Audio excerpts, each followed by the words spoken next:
What's up, everyone? I'm seriously glad to be back and surrounded by free thinkers again. That's honestly my favorite part about doing this, knowing the people watching aren't just here for headlines or recycle talking points, but actually want to think things through for themselves. So let's dive into this topic, slow it down a bit, and really break apart what's being said versus what's actually happening, because there's way more going on here than most people want to admit. Alright, so let's get waist deep in this, because the way people are reacting to this global homo thing is way more chaotic than the actual idea itself. I keep seeing clips floating around like, Tucker Carlson says the US invaded Venezuela to force gay marriage, and people are either laughing it off or fully melting down like this is some new unhinged conspiracy. But here's the thing, if you actually listen to what's being said instead of reacting to the headline, it's not nearly as insane as people want it to be. Now, the first thing we have to clear up is what global homo even means, because half the internet hears that phrase and immediately thinks it means some international operation to literally make people gay, and that's just not it. The actual idea, the original idea, is global homogenization. Every country slowly being molded into the same cultural, economic, and ideological shape, mostly driven by Western corporate and political norms. And if you don't think that's real, let me give you the most normal, non-political example possible. I went on a cruise once, right? And we're supposed to dock at this private island, but weather messes it up, so instead we get rerouted to Nassau in the Bahamas. I'm thinking, cool, this'll be different. This'll feel like a different country, different culture. And then I step off the boat and it's Starbucks, Gucci, McDonald's, Hard Rock Cafe. Bro, it felt like Times Square with palm trees. Like, congratulations, I traveled hundreds of miles to end up exactly where I started. That's homogenization. That's what people are talking about. Every city starts looking the same.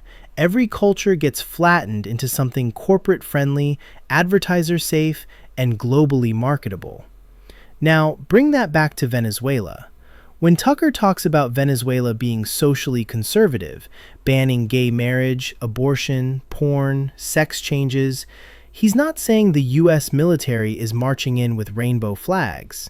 He's saying that Venezuela is one of the few countries in the Western Hemisphere that straight up rejected the modern Western liberal cultural package. And yes, oil is the main reason we care about Venezuela. Let's not pretend otherwise.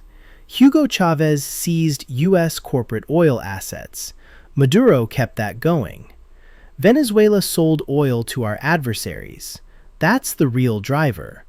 But pretending culture plays zero role at all is also fake. There are absolutely people inside Western institutions, media, NGOs, State Department types, who see conservative cultures as backward and want them reformed. Not because they're evil villains, but because they genuinely believe their worldview is morally superior.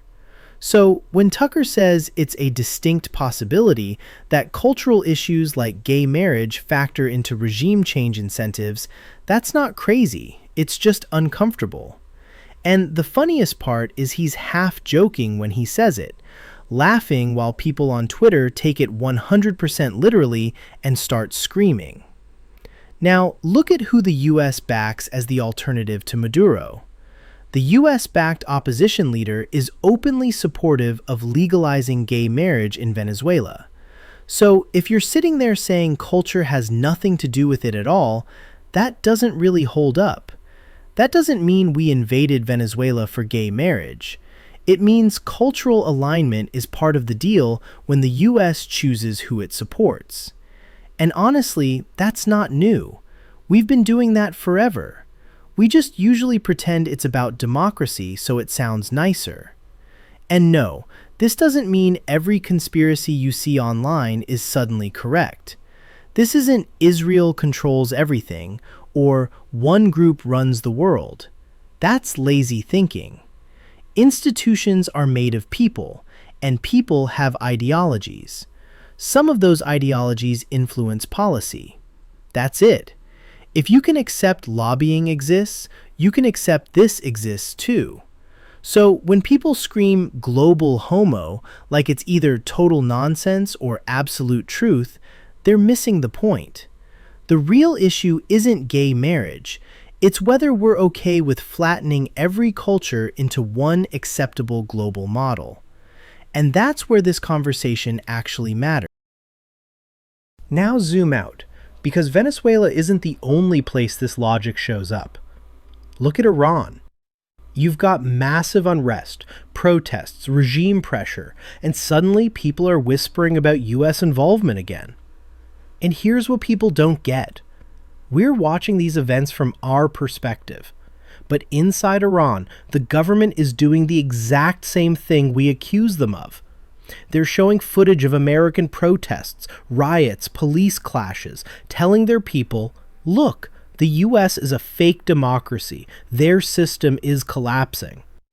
And they're not entirely wrong about our flaws. We do bad things. Our government messes up. We've killed civilians, destabilized regions, backed terrible policies. Those things should be criticized, no question. But here's the part people refuse to grapple with. Imperfect Western democracy is still better than the alternatives we're comparing it to. That doesn't mean invasion is justified. It means moral clarity still exists. The Iranian regime is brutal. The ideology is authoritarian and destructive. Protesters there are risking their lives for something better. And yes, some protest movements have their own bad ideas too, but that doesn't make the regime good by default. This is where nuance actually matters. You can oppose war, oppose invasion, oppose regime change by force, and still recognize that some systems are objectively worse than others. That's not hypocrisy. That's maturity. Sanctions, pressure, refusing to trade, those are fair tools. They're nonviolent ways to say, we don't support what you're doing. That's not cancel culture. That's international accountability. What isn't fine is pretending culture, ideology, and power don't overlap. They always have. After World War II, the liberal economic order was created to prevent total war. And honestly, the intention was good. The problem wasn't the idea, it was the execution. Corporate capture, cultural flattening, endless intervention. Global homogenization didn't bring peace everywhere. In some places, it just erased identity.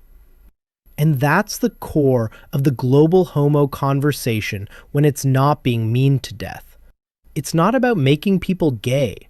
It's about whether every nation is allowed to be different, or whether difference itself is treated as a threat.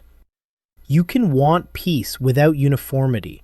You can support human rights without cultural erasure. And you can criticize the US while still recognizing it's better than most alternatives. That's the line. Smash the like button, share the show, stay tuned, more coming soon. Appreciate you hanging out.